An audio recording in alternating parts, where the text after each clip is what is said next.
अस्सलामुअलैकुम, welcome to my YouTube channel learn and grow yourself. आज की वीडियो में हम देखेंगे कि हम डेरिवेटिव चेन रूल के ज़रिए कैसे फाइंड कर सकते हैं। तो हमारे पास जो फंक्शन दिया हुआ है y is equal to 3x² minus 2x plus 7 की पावर 6। क्वेश्चन स्टार्ट होने से पहले चैनल को सब्सक्राइब करना मत भूलिएगा और नई आने वाली वीडियोज़ में हम प्रोडक्ट रूल को भी देखेंगे। तो हमारे पास y is equal to 3x² minus 2x plus 7 की पावर 6 है। ये हमारे पास सेकेंड ईयर का चैप्टर नंबर 2 एक्सरसाइज 2.3 का क्वेश्चन नंबर 1 है।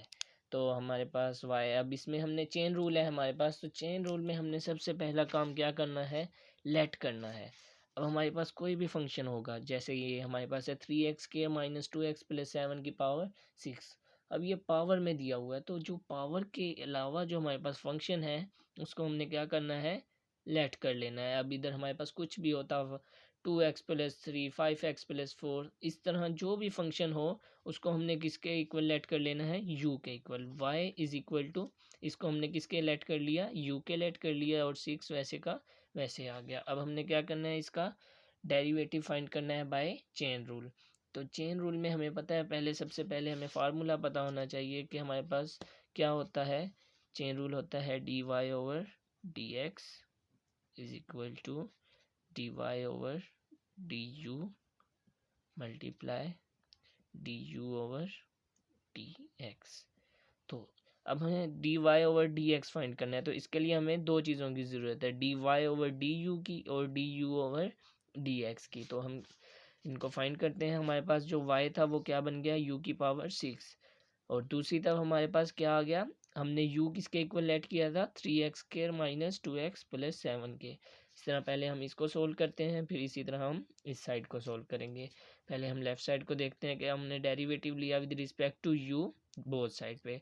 तो डी वाई क्या बन गया, dy over du is equal to u की पावर 6। इस पर भी हमने क्या कर दिया, डेरिवेटिव अप्लाई कर दिया विद रिस्पेक्ट टू u के। तो हमने देखा कि 6 पावर थी हमारे पास, तो 6 स्टार्ट में आ गया।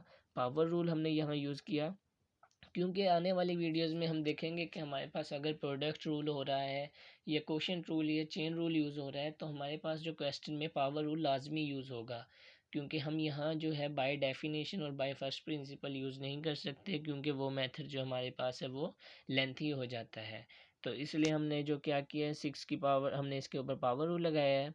6 स्टार्ट में आ गया, u as it is, power में से एक कम, 6 माइनस 1 डॉट u, हमारे पास जो पावर को छोड़ के जो फंक्शन है उसका डेरिवेटिव लेंगे du ओवर du। हमने नेक्स्ट टाइम में क्या किया, du को du से कैंसिल कर दिया, तो हमारे पास dy ओवर du क्या आ गया, 6u की पावर 5। मतलब हमारे पास जो फार्मूला था dy ओवर dx का, हमने एक चीज़ क्या कर ली, कैलकुलेट कर ली। dy ओवर du हमने कैलकुलेट कर लिया। हमारे पास जो दूसरा था वो क्या था, du ओवर dx। अब वो हम कैलकुलेट करेंगे बाय राइट हैंड साइड। अब राइट साइड पे जो हमारे पास था u इज़ इक्वल टू, जिसको हमने u के लेट किया था, u is equal to 3x² minus 2x plus 7। अब हमने दोनों तरफ जो है वो डेरिवेटिव अप्लाई कर दिया विद रिस्पेक्ट टू x। तो u हमारे पास जो क्या था वो क्या बन गया, du over dx is equal to d over dx into 3x² minus 2x plus 7। तो du over dx is equal to 3x² के ऊपर हमने क्या किया, प्लस हो रहे हों या माइनस हो रहे हों तो हम उनको क्या करते हैं, उनके डेरिवेटिव को सेपरेट कर देते हैं। तो हमने 3x² के ऊपर डेरिवेटिव अलहदा से अप्लाई कर दिया, माइनस 2x के ऊपर अलहदा से, और 7 जो था वो हमारे पास क्या था, कांस्टेंट था। तो कांस्टेंट का डेरिवेटिव क्या होता है, 0 होता है, ये हमें पता है। तो du over dx is equal to 3 constant था, बाहर आ गया, x² का डेरिवेटिव क्या आया, 2x, माइनस 2 कांस्टेंट था, बाहर आ गया, तो x का डेरिवेटिव क्या आया, 1। तो 3 टू द 6x माइनस 2। तो ये हमारे पास du ओवर dx क्या आ गया, 6x माइनस 2। मतलब हमने देखा कि हमारे पास चेन रूल का जो फार्मूला था, हमने एक्चुअली फाइंड क्या करना था, dy ओवर dx। तो उनमें हमारे पास दो चीज़ें थी, एक था dy ओवर du और दूसरी थी du ओवर dx।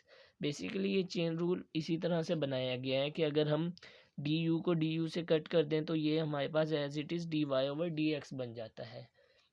इसको सब पार्ट्स में डिवाइड करने के लिए u y z वगैरह की फॉर्म में इसको करने के लिए, इसलिए हमने ये यू वगैरह के फंक्शन यूज़ किए। यहाँ हम कुछ भी यूज़ कर सकते हैं, हम किसी चीज़ को भी लेट कर सकते हैं, हम यहाँ जेड भी ले सकते हैं, टी भी ले सकते हैं, वो हमारी अपनी चॉइस है। तो हमने यहाँ दोनों चीज़ों को क्या किया, कैलकुलेट कर लिया, d y over d u भी और d u over d x भी। तो अब हम क्या करते हैं, इसमें पुट करते हैं by chain rule, d y over d x क्या हो जाएगा, d y over d u multiply by d u over d x. तो हमने देखा d y over d u की हमारे पास क्या वैल्यू थी, 6u⁵, तो हमने इसकी जगह लिख लिया 6u⁵ मल्टीप्लाई, और ये हमारे पास जो थी D u over d x की वैल्यू क्या थी, 6x-2, हमने इसको भी लिख लिया इसी तरह। अब आगे हमने देखा कि हमारे पास जो है u की जो वैल्यू हमने अब क्या करनी है, सब्स्टिट्यूट करनी है, यहाँ हमने पुट करनी है। यहाँ हमने देखा कि हमारे पास u क्या था, 3x² - 2x + 7। तो अब हमने क्या करना है, यहाँ जो है वो u की वैल्यू को पुट करना है। यहाँ हमने u की वैल्यू को पुट किया, इसकी पावर 5 डॉट, इनमें से हमने क्या किया, 6x - 2 में से 2 को कॉमन ले लिया, तो अंदर ब्रैकेट में हमारे पास क्या आ गया, 3x - 1। तो इसी तरह से ये हमारे पास 6 था, 3x² - 2x + 7 की पावर 5 डॉट 2 कॉमन लिया, तो हमारे पास बन गया 3x - 1। 6 को हमने 2 से क्या किया, मल्टीप्लाई किया, 12 बन गया। 3x² - 2x + 7 की पावर 5 इंटू 3x - 1। तो ये जो था हमारे पास जो मेथड था बाय चेन रूल, तो इसका जो है वो हम सिंपलेस्ट वे में भी हम देख सकते हैं बाय पावर रूल के हमारे पास जो डेरिवेटिव है वो क्या आ सकता है। अगर हम अपने आंसर को चेक करना चाहते हैं, तो अगर हम इसी को, हमारे पास जो क्वेश्चन था y = 3x² - 2x + 7 की पावर 6, इसको हम पावर रूल लगाएंगे। पावर स्टार्ट में, पावर में से कम डॉट डेरिवेटिव लें पावर को छोड़ के फंक्शन का, तो तब भी हमारा आंसर सेम ही आएगा, d y over d x = 12 into 3x² - 2x + 7 into 3x - 1। तो दोनों में आंसर हमारा क्या आएगा, सेम आएगा। इसलिए हमारे पास डेरिवेटिव जो है वो फाइंड करने के डिफरेंट मेथड है। तो इस तरह हम अपने जो है आंसर को भी चेक कर सकते हैं बाय सिंपल उसको पावर रूल यूज़ करके। तो ये आज का लेक्चर था हमारा, जिसमें हमने सीखा कि हम बाय चेन रूल जो है डेरिवेटिव को कैसे सोल्व कर सकते हैं, और चेन रूल का फार्मूला क्या है, और चेन रूल में हमने जो एक्सप्रेशन यूज़ करने हैं u, t या z, जो हमने उसको सब्स्टिट्यूट करना है, वो हमारे ऊपर, अपने ऊपर बेस करता है कि हमारे पास हमने क्या लेना है। तो इस तरह से हमने चेन रूल जो है वो यूज़ करते हुए डेरिवेटिव फाइंड कर लिया। इंशाल्लाह आने वाली वीडियो में हम देखेंगे कि हम प्रोडक्ट रूल को यूज़ करते हुए डेरिवेटिव को कैसे फाइंड कर सकते हैं, या कोशेंट रूल को यूज़ करते हुए डेरिवेटिव को कैसे फाइंड कर सकते हैं। तो आने वाली वीडियोस के लिए रेडी रहिएगा, और चैनल को सब्सक्राइब करना मत भूलिएगा। ओके, अल्लाह हाफिज़।